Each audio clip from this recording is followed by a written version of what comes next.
विरक्त होना चाहिए, वैष्णव होना चाहिए, भगवान का भक्त होना चाहिए। ऐसा भी नहीं कि कोई भी मिला। अनेन धर्म विभ्रांता स्त्रीणाम पाखंडवादिना, कहते हैं अनेक धर्मों को मानने वाले। जो कहने लगते हैं ना आजकल कई कथाकारों के मुंह से सुना है, महाराज हम तो इस धर्म को ही मानते हैं, इसको ही मानते हैं, उसको ही मानते हैं। उसमें भागवत का निषेध स्पष्ट रूप से कर दिया। अनेक धर्म विभ्रांता, जो अनेक धर्म को मान के चलते हैं, उसमें भ्रांति पैदा करते हैं, ऐसे वक्ताओं से भी कथा नहीं सुनना चाहिए। क्यों? वो आपको अपने धर्म के प्रति जागृत ही नहीं कर पाएंगे, आपके मन में वो भ्रांति डाल देंगे।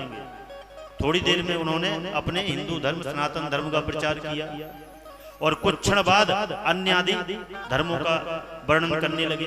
अब हमारे अंदर भी भ्रांति हो गई कि अब हम इसको माने कि इसको माने।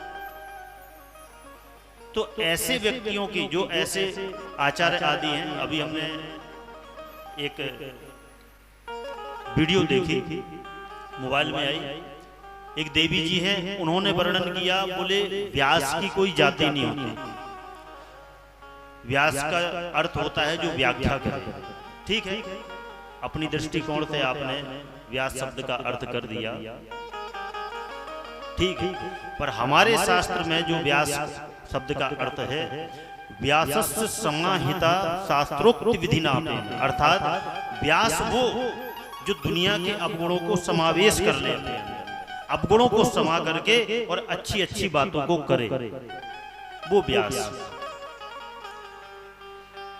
बोले कोई भी कथा कर सकता है, परंतु अब कौन कहे कि भागवत ही उस चीज का निर्देश दे रही है कि भागवत स्वयं चाहती है कि मेरा यदि अगर कोई वर्णन करे तो वो कौन करे। देखिए, ब्राह्मण कोई जातिवाद की बात नहीं हम कर रहे हैं। कोई अगर कहे, आजकल तो खैर स्त्रियां भी कथा कर रही हैं, है ना, अभी कहेंगे तो आप लोगों को बुरा लगेगा, क्षमा करें, मैं वो बात नहीं कह रहा हूं। देखो, हमारे शास्त्रों में कहा है कि नारी जो है उनकी पूजा, हमारे यहाँ सबकी नारियों की जो है हर स्थान पर पूजा होती है। नारी सर्वत्र पूज्यते, है ना। क्यों? क्योंकि उनको हमारे यहाँ देवी की उपमा दी गई है। अब नहीं लगाते, पहले हमारे यहाँ नाम के आगे देवी लगाया करते थे सभी के यहाँ, है ना।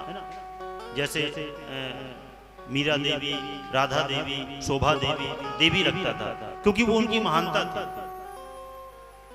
तो इसलिए अधिकार नहीं, शास्त्रों को पढ़ने का अधिकार दिया गया है। हमारे शास्त्रों में कहा गया है माताओं को जितना हो सके धर्मशास्त्र का अध्ययन करना चाहिए। क्यों? ताकि जो उनकी संतान है, उन संतान को वो बता सके कि राम कृष्ण क्या है, राम जी ने अपने भाइयों के लिए कितना त्याग किया, अपने पिता के वचन के लिए कितना कष्ट भोगा,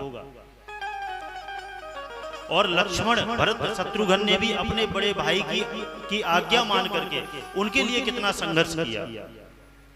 एक पत्नी ने अपने पति के वचन को निभाने के लिए एक क्षण में छोड़ करके जंगल में जाके वास किया, और एक पिता भी अपने पुत्र को कितना प्रेम करते हैं कि उन्होंने उनकी याद में प्राण को त्याग दिया। तो रामायण आदि पढ़ना चाहिए, अच्छी बात है, ताकि हम भी अपने पुत्रों को वह शिक्षा दे सके। भागवत आदि पढ़ना चाहिए ताकि हम उनको ये बता सके कि हमें क्या करना है और क्या नहीं।